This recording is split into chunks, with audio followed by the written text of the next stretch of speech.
I'm often asked on campus if I take the Bible literally, and my answer is, well, you've got to interpret it. And people look a little shocked at that. Well, let me explain.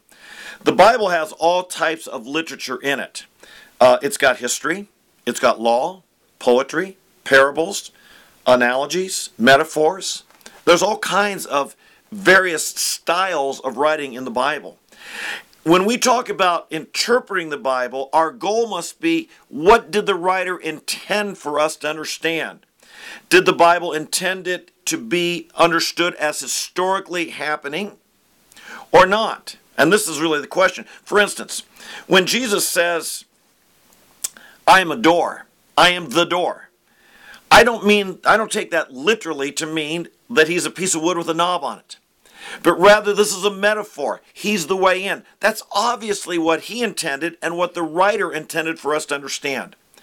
On the other hand, when the Bible says that on the day before the Passover, Jesus had been tried by the Sanhedrin, Caiaphas being the high priest. He'd been taken over to Pilate, the governor, who tried him.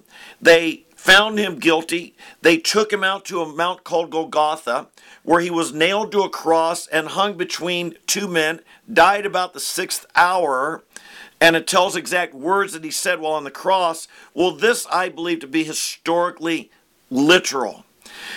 It's pretty obvious what the writers intend to be understood as mere poetry or imagery, as metaphor, as parable, or as historically, literally happening.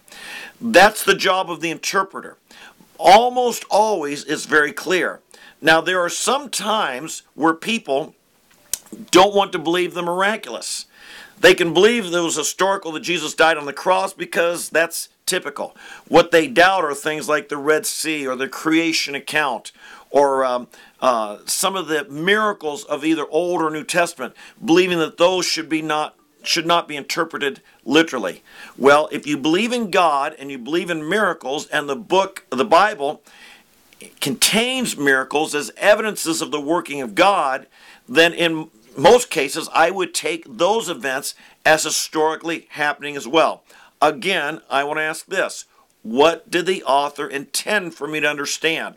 And if he intended for me to understand it as a historically literal event, that's how I want to interpret it.